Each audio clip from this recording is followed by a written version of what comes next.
Alright, what's up mga choy, no? For today's video mga choy is nandito na naman tayo sa ating mini fish barrack. So, for today's video guys is may papakita ko sa inyo na bagong strain ng gapi natin mga choy, no? At ito yung strain ng gapi na isa sa mga favorite ko. Di ba? So, ngayon is nakuha ko pala to siya mga choy sa pamamagitan ng pag-swap ng galon natin, no? So, galon swap sa HB Red Gapi. So, alam naman natin mga choy na mahal talaga yung mga gapis na, lalo na yung mga rare strain, yung mga strain talaga na mamahalin. So, sa akin, mga choy is binigay lang sa atin guys. Swap lang ba? So, ngayon, ipakita ko sa inyo yung gapi na yun. Go! Ito pala yung gapi natin mga choy, no? Yan.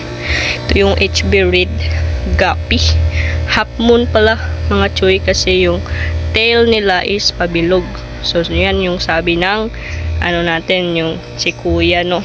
And then, may papakita din ako sa inyo ng mga freebies ni kuya, no? So, yung sa aerator pala natin mga choy is in-adjust ko yan ng ganyan lang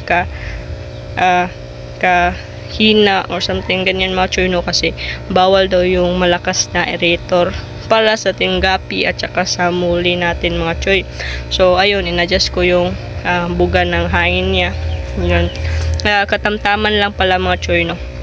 Ayan, no? So yung binigay pala ni kuya na itong mga choy na HB Red Gapi is buntis siya mga choy.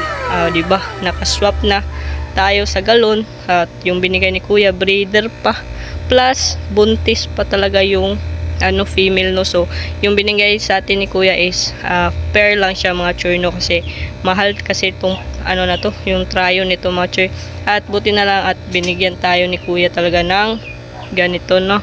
So first time to na strain sa atin mga choy. And then dito naman is ito yung previous ni kuya na Ambulia plant. So, mahal talaga yung ambulia dito sa amin mga choy, no? And then, ayan. Ito yung ambulia.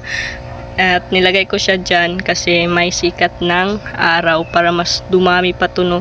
At maka-replant tayo ng ambulia plant. So, talaga to mga choy? Parang sa amin dito sa lugar is konti pa lang yung may ambulia plant. So, sana sa case natin is maparami natin yung ambulia plant natin, no? So ito yung free sa yung binili natin na balon muli. So as you can see mga choy, naglalabas ng oxygen yung natin sa Sagittaria na plant mga choy. Ayan, no? Kita nyo yan? Yan yung oxygen sa plant mga choy kasi nainitan siya sa araw. So maglalabas siya ng oxygen. Ayan, sobrang ganda, diba?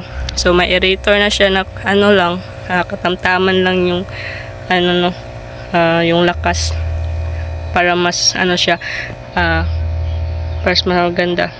Mga choy, no, tips pala yun ni kuya mga choy kasi nakita niya yung vlog ko sa Facebook page natin, no, na Choy Vlogs.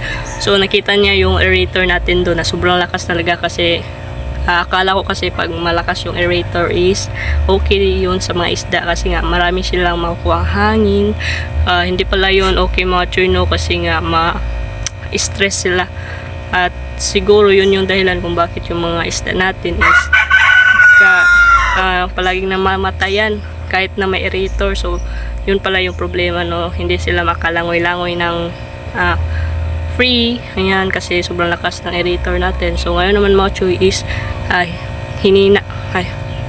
Yun. Katamtaman na lang yung lakas ng aerator natin. So ayun mga choy, yun lang siguro kasi nakita nyo naman yung balon muli natin yung nag-vlog tayo, no, yung may nadagdag na collection sa atin dito. So ayun lang siguro mga choy, no. Salamat pala sa panonood and don't forget to like, share, comment and subscribe to my channel and click the tiny bell para updated sa susunod nating i-upload.